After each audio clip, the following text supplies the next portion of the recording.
বৃহস্পতিবার আর বুধবার দিনটা না খুব তাড়া থাকে, আমার সেন্টার থাকে তো বিরক্ত লাগে, জানো যেন কখন কমপ্লিট করবো। এখনও জামা কাপড় কাচা হয়নি, জামা কাপড় সাত দিয়ে বুড়িয়ে দিয়েছি, সেগুলো কাচাকুচি করবো।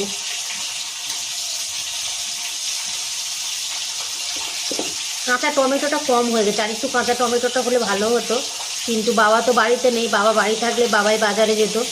আর অরিন্দমকে বলেছি, ও তো বাবু যাবেই না, কোনো কথা হবে না, ও যাবে না মানে যাবেই না।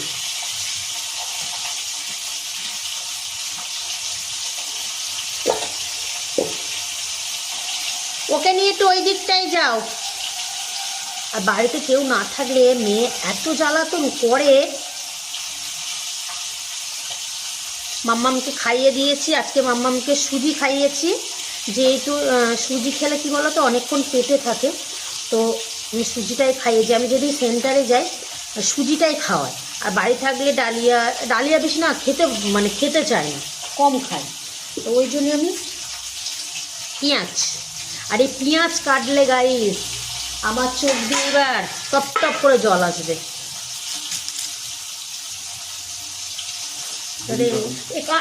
গ্যাসটা আসতে দাও না, গ্যাসটা আসতে দাও একটু।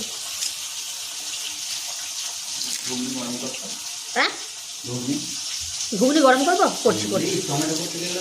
টমেটো দুটো আমি দেখতে পাইনি গো, ওর ভিতরে ছিল, আমি এবার একটু নিয়ে দেখে জানছি না টমেটো তো আছে। পেঁয়াজগুলো কেটে দেবে, আমার এই চোখ জল আসে।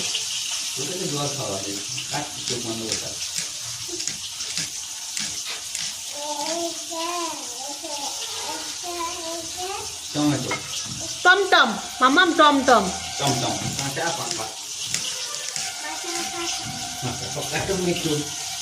অল্প করে অল্প করে ভাজি, ওই ইয়ে গরম করছি।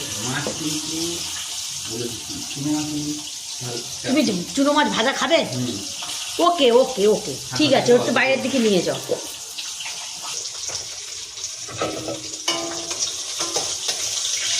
বাড়ি 10টা লোক থাকলে 10 রকম আইটেম করছি।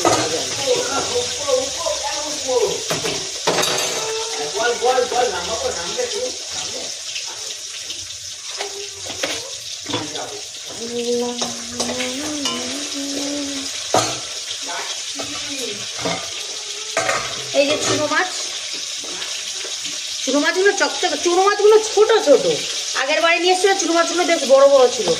এই যে মাছ ভাজা হয়ে গেছে, চুনো মাছ আর সব রকম সবজি দিয়ে একটা চচ্চড়ি হবে। আর পিটুলি পড়েছে তো শীতকালে না, নানা রকম সবজি খেতে বেশ ভালো লাগে। গরম পড়ে গেলে একটাই সমস্যা, মানে এইসব সবজিগুলো পাওয়া যায় না, কিন্তু